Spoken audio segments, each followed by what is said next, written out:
Welcome to the Butterfly Effect. I'm Chris Horner. This is stage 4 of Dauphiné 2022. Now today's an individual time trial stage, 31.9 kilometers long, and basically pancake flat. The course, nothing special. The fans, not really out there. It's sparse in numbers. It's going to be one of these ugly TT days if you're one of the riders who aren't the best in the world. In other words, you haven't won a world championships, you haven't won Olympic time trial champion, you haven't won your national championships, you haven't won any individual time trial throughout your total career. You're going to hate today's race because pancake flat, 31.9 kilometers, you're going to suffer throughout the whole stage today.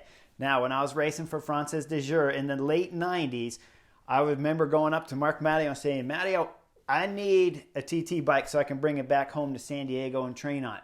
So even as late as the 90s, riders could get a time trial bike sent back to your house and train on, but you had to ask for it and you had to say, hey, I need this. I can do better with this. If you give me this, I'll be better in the time trials. So throughout my whole cycling career, I had a TT bike in the garage that I'd train on occasionally here and there, once or twice a week. When you're home, remember, these riders are on the road a lot racing, so they're gone 150 days out of the year. So it doesn't mean you can always be training on your TT bike and practicing for a hard stage like today. But when you get home, you can find some time to get on your TT bike if you remember to ask for one and prepare yourself for a day of suffering like today is going to be. Now, when the race comes on, Filippo Ganna from Ineos is already in the race. Hot seat here with a time of 35:22 and just amazing speed. Almost 54 kilometers an hour. Now, when I'm sitting there on the couch, I'm wondering like, oh, this race is already blown up or what? Nah, don't worry, Chris, because we got Wout van Aert still coming last position. But when we see Remy Cavagna, the French national time trial champion, he comes through the line and he is way down, just below 2 minutes, way off the mark. So I'm thinking, wow, at this point in time, Filippo Ganna must be flying. Ethan Hayter from Ineos is still out on the course, so I'm hoping we're going to see some kind of time split from Ethan Hayter that's going to put some kind of question mark on whether Filippo Ganna can win today's individual time trial. When Ethan Hayter comes through the second time check, though, he's 30 seconds down on Filippo Ganna's time, and you got to believe at this point in time, Filippo Ganna is in the hot seat for a long time throughout today's stage. Now, I'm getting a little depressed sitting on the couch thinking there's 2 more hours of bike racing to go through and no one's going to touch Filippo Ganna's time.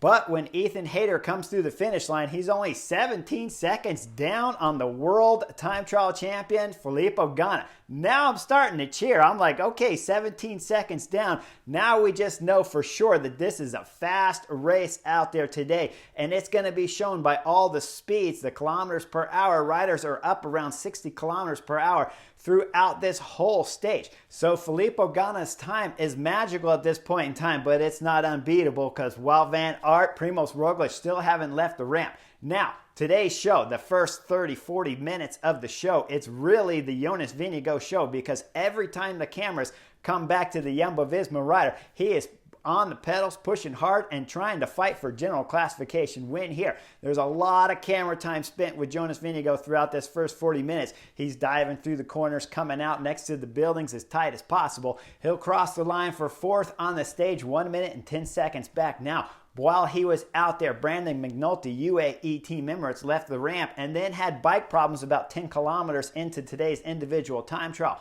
Pulls over to the right side of the road. The mechanic jumps out of the car, runs up to him, tries to fix the bike. At this point in time, Brandon McNulty is losing it. Every time he steps away from the bike, though, the mechanic who's bent down on his knees trying to fix the chain issue, the bike falls over. The mechanic's got to stop what he's doing and reach up and grab the bike. Brandon McNulty's flipping out. Now, we've all had these moments in bike races, myself too, but you got to keep calm at this point in time, Brandon McNulty, because every time you let go of your bike, it's costing more time for the mechanic. Now, to my disbelief, the UAE Team Emirates DS, if they have a DS in the car, because remember, it's always multiple cars following multiple riders here on the team. Sometimes you don't have an actual DS driving the car. It could just be someone that works for the team back there, but I got to assume there's got to be a DS because it's Brandon McNulty who's racing for general classification here. Instead, the DS is still sitting in the car. The mechanic's fiddling with the bike. Brandon McNulty's losing it, and the bike is falling over all over the place.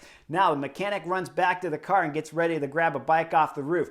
At this whole point in time, while I'm sitting on the couch, I thought for sure they didn't have a spare TT bike on the roof for Brandon McNulty, or the mechanic would have just brought it as soon as he stepped out of the car. Instead, the mechanic runs back, grabs what looks like a perfectly fine, legitimate TT bike for Brandon McNulty, hands him the bike, gives him a big push, and Brandon McNulty is back on the pedals after he adjusts and puts his GPS unit back on his bike. Now, when I'm sitting on the couch, watch this whole fiasco right here. The camera stayed on Brandon McNulty the whole time, and I just can't believe it. I don't understand why the mechanic didn't grab the TT bike to begin with, or why the mechanic ran up to Brandon McNulty and started fiddling with his bike, why the DS didn't just get out of the car and grab the TT bike and start running up to Brandon McNulty. Cost Brandon McNulty massive times, and he'll lose over 2 minutes, I believe about 2:20 on today's individual stage 4 time trial. Now let's get back to the race, because Primoz Roglic is leaving the ramp, and the Jumbo-Visma rider, we know he is the big time favorite to win the overall general classification here at Dauphiné.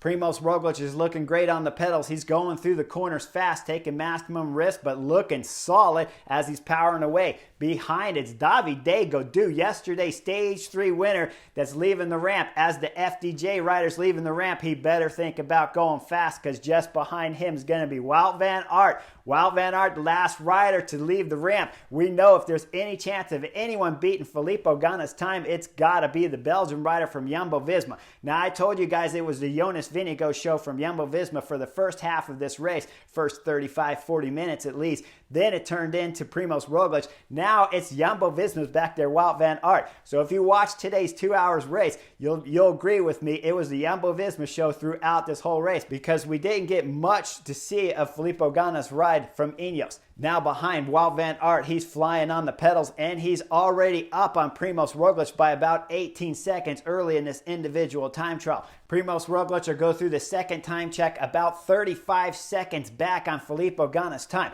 At this point in time, we know Primoz Roglic is not going to win today's individual time trial, but remember, he is the big time favorite here at Dauphiné, so he's got no time to let off the pedals. He doesn't, and every time we see the speed back there, the Jumbo-Visma rider is up over 55 kilometers an hour as he's flying through the corners. Now he'll come into the last 400 meters. He's blowing hard. He's suffering at every pedal stroke. Comes out of the last corner sprinting and crosses the line 4th on the stage. 42 seconds back on Filippo Ganna from Team Ineos. Now Filippo Ganna still got to worry about Wout van Aert, because when Wout van Aert passed the first time check, he was up 11 seconds on Filippo Ganna's time. Now when we get to the second time check from Wout van Aert, he's down 11 seconds on Filippo Ganna, and now Filippo Ganna can relax just a little bit, but not too much, because if you remember right, Ethan Hayter came through that second time check 30 seconds down on Filippo Ganna's time, and then crossed the line 17 seconds back on Filippo Ganna. So there's still a possibility here of Wout van Aert making up the 10-second more or less deficit there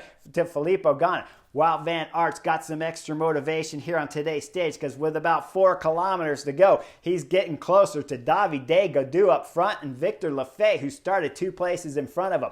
Dauphiné Gaudu will fly into the left turn. He'll catch Victor Lafay, but if you look at the picture, he's looking left over his shoulder, and he's more worried about the Belgian rider back there, Wout van Aert. Just under 2 kilometers to go, Wout van Aert will catch Victor Lafay and slingshot off the back of the Cofidis rider's wheel, and then continue hard on the pedals. Now we're getting into about 500 meters to go, and Wout van Aert's got Dauphiné Gaudu, the FDJ rider, stage winner yesterday. He's in sight, but we're nearing the finish.